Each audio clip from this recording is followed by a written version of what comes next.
ಜೊಯ್ಡಾ ತಾಲೂಕಿನ 4ನೇ ಕನ್ನಡ ಸಾಹಿತ್ಯ ಸಮ್ಮೇಳನಕ್ಕೆ ಅದ್ಧೂರಿಯಾಗಿ ಚಾಲನೆ ದೊರೆಯಿತು. ರಾಷ್ಟ್ರಧ್ವಜವನ್ನ ನಂದಿಗದ್ದೆ ಗ್ರಾಮ ಪಂಚಾಯತ್ ಅಧ್ಯಕ್ಷ ಅರುಣ್ ದೇಸಾಯಿ ಹಾಗೂ ಪರಿಷತ್ ಧ್ವಜವನ್ನ ಕಸಾಪ ಜಿಲ್ಲಾಧ್ಯಕ್ಷ ಬಿಎನ್ ವಾಸರೆ ಹಾಗೂ ನಾಡಧ್ವಜವನ್ನ ತಾಲೂಕು ಕಸಾಪ ಅಧ್ಯಕ್ಷ ಪಾಂಡುರಂಗ್ ಪಟ್ಕಾರ್ ಚಾಲನೆ ನೀಡಿದರು. ನಂದಿಗದ್ದ ಸೇವಾ ಸಹಕಾರಿ ಸಂಘದಿಂದ ಪ್ರಾರಂಭವಾದ ಮೆರವಣಿಗೆ ಸಮ್ಮೇಳನಾಧ್ಯಕ್ಷೆ ಸುಕನ್ಯಾ ದೇಸಾಯಿ ಚಾಲನೆ ನೀಡಿದರು. ಕಾರ್ಯಕ್ರಮವನ್ನು ವ್ಯಾಸ ದೇಶಪಾಂಡೆ ಹಿರಿಯ ಸಾಹಿತಿಗಳು ಹುಬ್ಬಳ್ಳಿ ಇವರು ಉದ್ಘಾಟಿಸಿ ಮಾತನಾಡಿ, ಇಂದಿನ ಮುಂದುವರೆದ ತಾಂತ್ರಿಕತೆಯಿಂದ ಮುಂದಿನ ಯುವ ಜನಾಂಗಕ್ಕೆ ಆಗುವ ಹಾನಿಯ ಬಗ್ಗೆ ಅರಿವಿರಬೇಕು. ಇದರಿಂದ ಕೆಲಸಗಳು ಕಡಿಮೆ ಆಗುತ್ತವೆ. ಈ ಕೃತಕ ಬುದ್ಧಿಮತ್ತೆ ಬೆಳೆಸುತ್ತಾ ಹೋದರೆ ಜನರ ಭವಿಷ್ಯದ ಗತಿ ಏನಾಗಬಹುದು?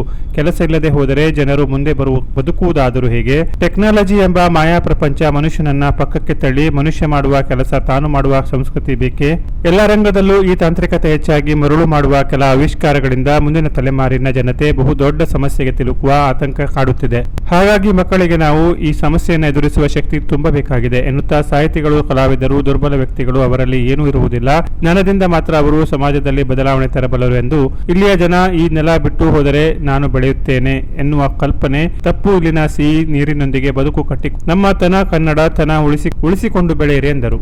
ಜಿಲ್ಲಾಧ್ಯಕ್ಷ ಬಿಎನ್ ವಾಸರೆ ಮಾತನಾಡಿ, ನಂದಿಗದ್ದೆಯಲ್ಲಿ ಸಾಹಿತ್ಯ ಸಮ್ಮೇಳನ ನಡೆಯುತ್ತಿರುವುದು ಸಂತಸ ತಂದಿದೆ. ಜೊಯ್ಡಾ ಇದು ನಿರಾಶ್ರಿತರ ತಾಣ.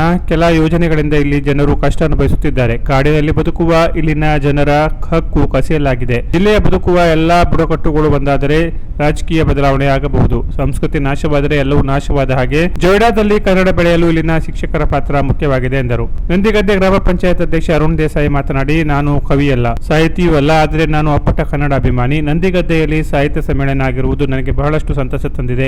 ಗಡಿನಾಡಾದ ಜೊಯ್ಡಾದಲ್ಲಿ ಕನ್ನಡವನ್ನು ಉಳಿಸಿ ಬೆಳೆಸಬೇಕಾಗಿದೆ ಎಂದರು. ಈ ಮಧ್ಯೆ ಸರ್ವಾಧ್ಯಕ್ಷ ಸುಕನ್ಯಾ ದೇಸಾಯಿ ಅವರ ಗೊಂಚಲು ಮಕ್ಕಳ ಕಥಾ ಸಂಕಲನ ಮತ್ತು ಸೀತಾ ದಾನಗೇರಿಯವರ ಅಭಿಜಾತೆ ಎಂಬ ಕೃತಿಗಳನ್ನು ಗಣ್ಯರು ಬಿಡುಗಡೆ ಮಾಡಿದರು. ಹಿಂದಿನ ಸಮ್ಮೇಳನದ ಅಧ್ಯಕ್ಷ ಭೀಮಾಶಂಕರ್ ಅವರು ಇಂದಿನ ಸರ್ವಾಧ್ಯಕ್ಷ ಸುಕನ್ಯಾ ದೇಸಾಯಿ ಅವರಿಗೆ ಧ್ವಜ ಹಸ್ತಾಂತರಿಸಿದರು. ಧ್ವಜ ಪಡೆದು ಸರ್ವಾಧ್ಯಕ್ಷ ಸುಕನ್ಯಾ ದೇಸಾಯಿ ಮಾತನಾಡುತ್ತಾ, ಸಮಾಜಕ್ಕೆ ಎಂತಹ ಸಾಹಿತ್ಯ ಬೇಕು ಅಂದರೆ ನಮ್ಮನ್ನು ಮನುಷ್ಯನನ್ನಾಗಿ ಮಾಡುವ ಸಾಹಿತ್ಯ ಬೇಕು. ಪ್ರೀತಿಸುವುದನ್ನು ಕಲಿಸುವ, ಪರಸ್ಪರರನ್ನು ಗೌರವಿಸುವ ಸಾಹಿತ್ಯ ಬೇಕು. ನೋವು ನಲಿವುಗಳಿಗೆ ಸ್ಪಂದಿಸುವ ಸಾಹಿತ್ಯ ಬೇಕು. ಸಮಾಜದ ಅಂಕುಡೊಂಕುಗಳನ್ನು ತಿದ್ದುವ ಸಾಹಿತ್ಯ ಬೇಕು. ನಾವು ಸಮಾಜವನ್ನು ಪ್ರೀತಿಸಿ ಅದರಲ್ಲಿ ನಮ್ಮನ್ನು ನಾವು ಕಂಡುಕೊಳ್ಳಬೇಕು. ಜೊತೆಗೆ ಸರಳ ಸತ್ಯ ಹಾಗೂ ಮಾನವತೆಯನ್ನು ಎತ್ತಿ ಹಿಡಿಯುವ ಸಾಹಿತ್ಯ ಬೇಕು ಎಂದರು. ಕಸಾಪ ತಾಲೂಕು ಅಧ್ಯಕ್ಷ ಪಾಂಡುರಂಗ್ ಪಟಗಾರ್, ತಹಶೀಲ್ದಾರ್ ಮಂಜುನಾಥ್ ಮುನ್ನೋಳ್ಳಿ, ಇಒ ಭಾರತಿ ಎನ್ ನಂದಿಗದ್ದೆ, ಸಹಕಾರಿ ಸಂಸ್ಥೆಯ ಅಧ್ಯಕ್ಷ ರಾಮಕೃಷ್ಣ ದಾನಗೇರಿ, ಕೆಪಿಸಿಸಿ ಸದಸ್ಯ ಸದಾನಂದ ದಬಗಾರ್, ಅಂತೋನಿ ಜಾನ್ ಇತರರು ಸಭೆಯಲ್ಲಿ ಮಾತನಾಡಿದರು.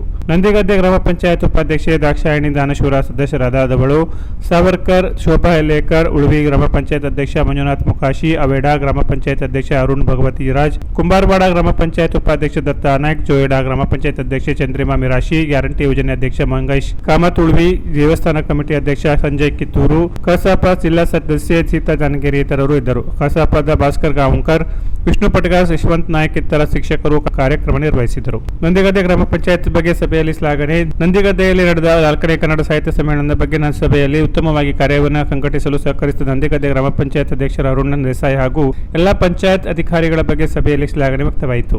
ಅರಣ್ಯ ಹಕ್ಕು ಹಾಗೂ ಕೃಷಿಕರ ಬದುಕು ಬಗ್ಗೆ ಹಿರಿಯರಾದ ಎನ್.ವಿ. ಹೆಗಡೆ ಮಾತನಾಡಿ, ರೈತರು ಬೆನ್ನೆಲುಬು, ರೈತರು ಎಂದು ಸರ್ಕಾರ ಬಿಂಬಿಸುತ್ತದೆ. ಆದರೆ ಸರ್ಕಾರ ಅಂತಹ ರೈತರ ಬೆನ್ನೆಲುಬನ್ನೇ ಮುರಿದಿದೆ. ಹಿಂದೆ ಇಂತಹ ಎಲ್ಲಾ ಬೆಟ್ಟದ ಕಾನೂನು ಬದಲಾಗಿದೆ. ಆಹಾರ ಬೆಳೆಯಾಗಿ ವಾಣಿಜ್ಯ ಬೆಳೆ ಹೆಚ್ಚಾಗುತ್ತಿದೆ. ರೈತರ ಬೆಳೆಗೆ ಒಂದು ನಿರ್ದಿಷ್ಟ ಬೆಲೆ ಸರ್ಕಾರ ನಿಗದಿ ಮಾಡಬೇಕಿದೆ. ರೈತರ ಮಕ್ಕಳು ನಗರಕ್ಕೆ ಸಾಗಿ ಜೀವನ ಸಾಗಿಸುತ್ತಿದ್ದು ಇಲ್ಲಿ ತಂದೆ ತಾಯಿಯವರನ್ನು ನೋಡಿಕೊಳ್ಳಲು ಯಾರು ಎಂಬಂತಾಗಿದೆ. ಕೃಷಿಕರ ಬಗ್ಗೆ ಸರ್ಕಾರ ಹೆಚ್ಚಿನ ಕಾಳಜಿ ವಹಿಸಬೇಕಿದೆ ಎಂದರು.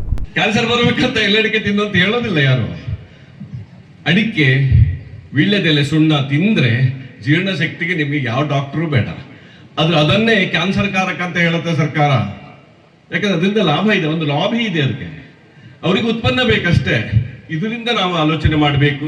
ಈ ಅಡಿಕೆ ಮಾತ್ರ ಬೆಳೆಯೋದಲ್ಲ, ಅದರ ಜೊತೆಗೆ ಆಹಾರ ಬೆಳೆಗಳನ್ನು ಬೆಳೆಯಬೇಕು. ಅದರ ಸಮಸ್ಯೆಗಳು, ನಾನು ಬೆಳೀತಿದ್ದೀನಿ, ನಮ್ಮ ಅಪ್ಪ ಬೆಳೆದಿದ್ರು, ನನ್ನ ಮಕ್ಕಳು ಬೆಳೀತಾರಾ ಅಂತ ಒಂದು ಪ್ರಶ್ನೆ ಇದೆ. ಮತ್ತೆ ಇನ್ನೊಂದು ದೊಡ್ಡ ಸಮಸ್ಯೆ ನಮ್ಮ ರೈತರಿಗೆ ಇರುವಂತಹದ್ದು, ನಮ್ಮ ಬೆಳೆಗಳಿಗೆ ನಾವು ದರ ನಿಗದಿ ಮಾಡ್ಲಿಕ್ಕೆ ಆಗೋದಿಲ್ಲ. ಇದೆಯಾ? ಎಲ್ಲಾದ್ರೂ ಇದೆಯಾ? ನನ್ನ ಅಡಿಕೆಗೆ ಇಷ್ಟೇ ರೇಟ್ ಬೇಕು, ಮಾರ್ಕೆಟಿಗೆ ಕೊಡ್ತೀನಿ ಹೇಳ್ತೀರಾ ನೀವು? ನನ್ನ ಭತ್ತಕ್ಕೆ ಇಷ್ಟೇ ರೇಟ್ ಬೇಕು. ಜೊಯ್ಡಾದಲ್ಲಿ ಭತ್ತ ಖರೀದಿ ಮಾಡೋರು ಇಲ್ಲೇ ಕೂತ್ಕೊಂಡಿದ್ದಾರೆ.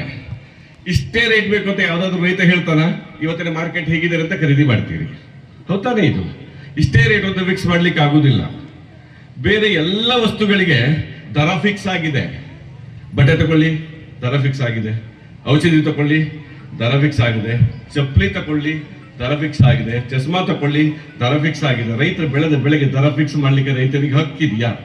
ಮೊದಲನೆಯ ಹೋರಾಟ, ನಾನು ಬೆಳೆದ ಬೆಳೆಗೆ ಸಾಮೂಹಿಕವಾಗಿ ಒಪ್ಪುವಂತಹ ಒಂದು ದರ ಫಿಕ್ಸ್ ಮಾಡಲಿಕ್ಕೆ ನಮ್ಮ ರೈತರಿಗೆ ಅವಕಾಶ ಕೊಡಬೇಕು. ಕೃಷಿಕರಿಗೆ ಜೊಯ್ಡಾದ ಜನತೆಗಾಗಿ ಹೋರಾಟದ ಬಗ್ಗೆ ಗೋಪಾಲ ಭಟ್ ಶಿವಪುರ ಮಾತನಾಡಿದರು. ಚಳುವಳಿ ಮತ್ತು ಮಾಧ್ಯಮಗಳ ಪಾತ್ರದ ಬಗ್ಗೆ ಗಣಪತಿ ಆರ್ ಭಟ್ ಗುಂದ ಮಾತನಾಡಿದರು. Canara plus news, Joida.